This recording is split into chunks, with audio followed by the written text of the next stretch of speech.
With me? With the one I spoke on today. Okay, so then if you learned it, I'm going to say something else. Okay, so let's start it. Anyways, guys, this week there's actually three things. In this week's Parshat, the second Parshat, it says kedoshim tihu.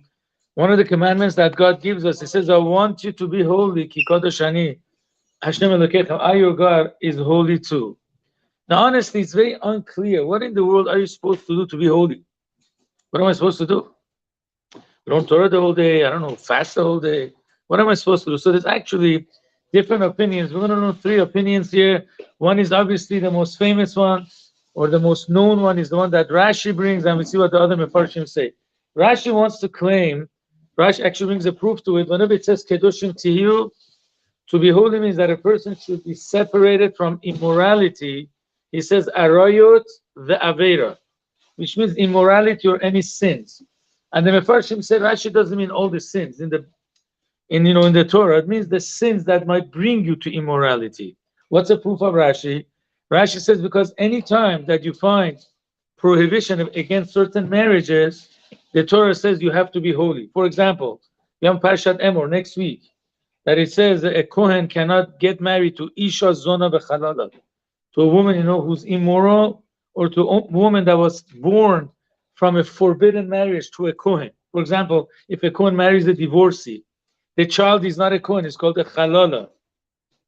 So it says you cannot marry them. Why? Kadashul Elokav. He's holy for his God. He puts the prohibition of marriage, immorality, next to holiness. So from this Rashi says, this parsha, when it says shall be holy, it means separate yourself from immorality and actual immorality, or anything that might bring you to do immorality. Now, I know the Mefarshim ask a question on Rashi, a very interesting question. If you look in I think it's in this parsha, at the end, by kedoshim, when it says kedoshim, Rashi says, do not serve avodah zara, idol worship. So not to serve idols, that's also holiness. That's number one. Another place, guys, you must know this. Where do we find, how does a Jew become holy? We had it in Parshat Shmini. I'll give you a hint. Which mitzvah is in Parshat Shmini? There are a lot. At the end. No, at the end of the Parshat. Shishan at the end. Kosher, right. So it says, all the things that are kosher. exactly. So it says you should be kadosh, kedoshim tiyu, val tetamu, don't make yourself impure with the food. So we see there are three things that make you holy. No immorality, no idol worship, and not eating non-kosher food. So guys, let's listen to the end. So how does Rashi know that here we are talking about immorality? Maybe he's talking about keeping kosher, maybe he's talking about not worshiping idols. So the Mefarshim said because the end of Parsha Achlemot, which is the first Parsha that we read this week, talks about forbidden marriages. So here the kedoshim has to do with marriage. So that's the simple pshat of Rashi. And Rashi's language is prushim. You have to be separated from immorality. The Ramban has two strong questions against Rashi. Number one, the source of Rashi, which is a medrash, doesn't say prushim me'arayot. Doesn't say be separated from immorality. It just says prushim. That's it. Be separated. Doesn't say immorality. Immorality is the chidush of Rashi that he adds. Number two, it says the Torah talks about so many marriage prohibitions. You can't marry this person, that person. Why does the Torah have to repeat kedoshim tiyu? You already told me in specifics. You can marry this person, that person. Okay, so I know the specifics. Why didn't the general rule kedoshim tiyu?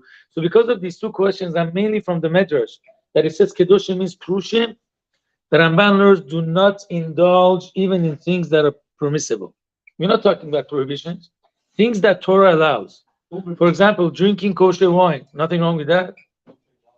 But if somebody indulges in drinking wine, the story of Noach in the Torah teaches us that if somebody overdrinks, so God forbid, something immoral might happen. Or nothing that the Ramban says is for an older age. Imagine somebody gets married, right? And his wife has gone to the mikvah. Imagine he spends time with his wife just, more than usual. He's not doing a prohibition because the wife is tahira. She has gone to the mikvah. But would you call that guy a holy man if it's just into, that type of a pleasure? Of course not. So it says, a person is allowed to have children, a person is allowed to eat food, but do not indulge in physical pleasures. And this is actually very exact in the Medrash. The Medrash just says, prushim, abstain. Means whenever you have physical pleasures, do not indulge in it too much. That's explanation number two. By the way, according to the Ramban, This is one of the positive mitzvot of the Torah. Most commentators learn it's rabbinic. But the Ramban also, the Alter Rebbe in Tanya, he says, kedoshim tiyu, to be holy, to abstain from physical pleasures, is mitzvah aseh d'oraita. It's a positive mitzvah. So far clear, guys? So that's another level of being holy, not to be into physical enjoyments. Now there's even a higher level. I don't know who says it because I was looking at it very quickly. Please, guys, the sefer that brings it down is the Ma'am Lois, the Torah and Theology. Let's say, guys, I only eat the minimum that I need for my health. This is a very difficult part. But I want to enjoy it. Salad is a good thing, right?